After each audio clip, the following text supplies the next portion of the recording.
Ainz can summon a variety of creatures, primarily undead, but also angels. Angels do not receive the benefits of his necromancer classes. The majority of his summons fall into the categories of low, middle, or high-tier undead. While many are temporary, some middle-tier undead, like Death Knights and Soul Eaters, can be made permanent by consuming corpses. Low-tier undead. The low-tier category includes 5 types of skeletons: Archer, Centipede, Mage, Rider, and Warrior. These are all typically quite weak and rely on strength in numbers more than actual strength. Other low-tier summons include Bone Vultures. These are a type of bird-like undead with razor-sharp beaks and talons. Ainz once summoned them in the light novel to hinder other adventurers and prevent them from interfering when Inferiora was kidnapped. Wraiths. These ghostly creatures resemble a black wailing phantom, but their appearance changes depending on the observer. They have astral bodies that allow them to pass through walls up to a certain thickness and are specialized for stealth. Wraiths can steal a foe's life force, and their hit-and-run tactics make it likely they deal damage by negative touch. Zombie beasts. A range of animals such as dogs or snakes that have been reanimated. They would immobilize an opponent by eating their feet before killing them. Zombie trolls. They would look identical to how they did before they turned into zombies and would be indistinguishable from their living counterparts without undead detection. They lose their racial traits, such as regeneration, but gain new ones instead. Zombie dragons. These can be created from any dragon corpse, with the resulting zombie dragon being strong enough to survive a single 4th-tier spell from Ainz. Elder Lichs. The final low-tier undead. They are capable of commanding lesser undead and casting destructive spells like lightning and fireball. Unlike most undead, Elder Lichs retain their intelligence and can also cast 4th-tier summon undead spells. Middle-tier undead. In Season 1, Ainz summoned Corpse Collector and Jack the Ripper to clear his path in the cemetery.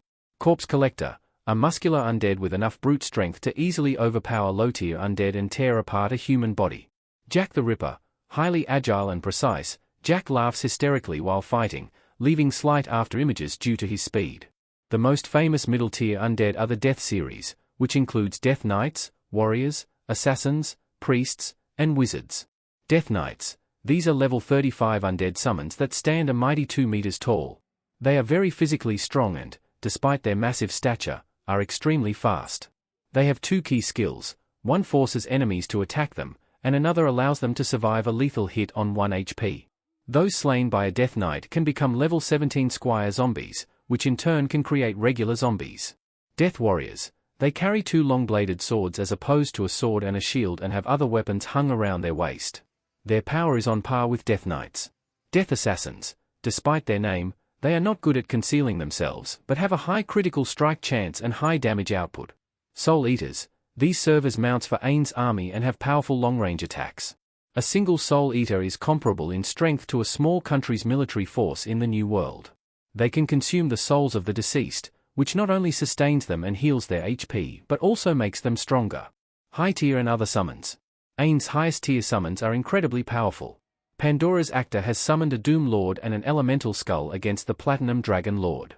The Doom Lord is a high-tier monster, estimated to be around level 70, with combat stats that are well beyond what is typical for its level. It primarily uses a large war scythe as its weapon. The most notable thing about the Doom Lord is its unique skill, Ruinous Night, which is directly tied to its biggest weakness. The monster continuously loses health over time, but this can be recovered through exposure to negative energy. The Ruinous Night skill itself has several powerful effects. It increases the rate at which black smoke is released into the Doom Lord's surroundings. It boosts the Doom Lord's combat-related stats in exchange for an even faster depletion of its own HP. It allows the Doom Lord to ignore any damage reduction that would normally be caused by a difference in level between itself and its opponent. It grants all undead standing in the Doom Lord's fog, including the Doom Lord itself, reduced damage from light and holy elemental attacks, as well as reduced bonus damage caused by a difference in karma. This ability can also be stacked with other buffs. Elemental Skull.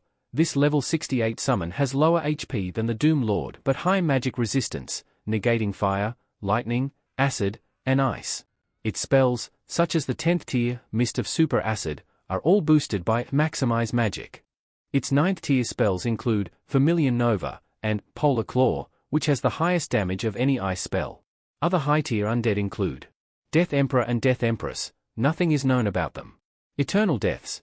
These are level 90 thief-type monsters with a passive skill, Aura of Death and Decay, which instantly kills enemies and applies stat penalties that bypass mind-altering immunities. Eyeball corpses. These are 2-meter-wide pink spheres with countless eyes. While not strong offensively, they are excellent at surveillance and are the nemesis of stealthy beings. Ainz can also summon elementals and demons. Elementals. Using the staff of Aniz Ooal Gown, he can summon one of each primal elemental, air, earth, fire, star, and water, per day. They are all level 87, except for the primal star elemental, which is level 90. Demons. The 10th tier spell, Armageddon Evil, can summon a variety of demons, including the Hellfire Inferior Demon, Rotting Demon, Supplicant, and War Devil. Other summons. Beyond the undead, Ainz has access to a variety of other powerful summons. Death Cavaliers are a specific type of undead that stand out because they possess an ability most other undead do not, the power of speech. While many of Ainz summons are mindless servants or are limited to communicating through telepathy or grunts, the Death Cavaliers are capable of speaking. This makes them more than just simple foot soldiers. They can communicate, follow complex orders, and even act as messengers or negotiators if needed. Their ability to speak likely indicates a higher level of intelligence and autonomy compared to other low or middle-tier summons. This unique trait makes them valuable for tasks beyond just combat. In the web novel, he could also summon Cerberus, a 3-headed beast from Greek mythology. Messengers. Ainz summoned these creatures specifically so that the lizard men could hear his message in Season 2, demonstrating his ability to use summons for communication and not just for combat. Dark Young. These were summoned in the Katsa Plains through the use of super-tier magic. They are massive, shadowy creatures that can crush entire armies. Cherubim Gatekeepers. These are angels that Ainz can summon using the spell, Pantheon. They are powerful beings from a different divine category of summons. Overlord Wise Man. Ainz considered this level 90 expert magic user to be the strongest of all the mercenary NPCs he had access to. As a mercenary NPC, it could be hired and used in combat to supplement his forces.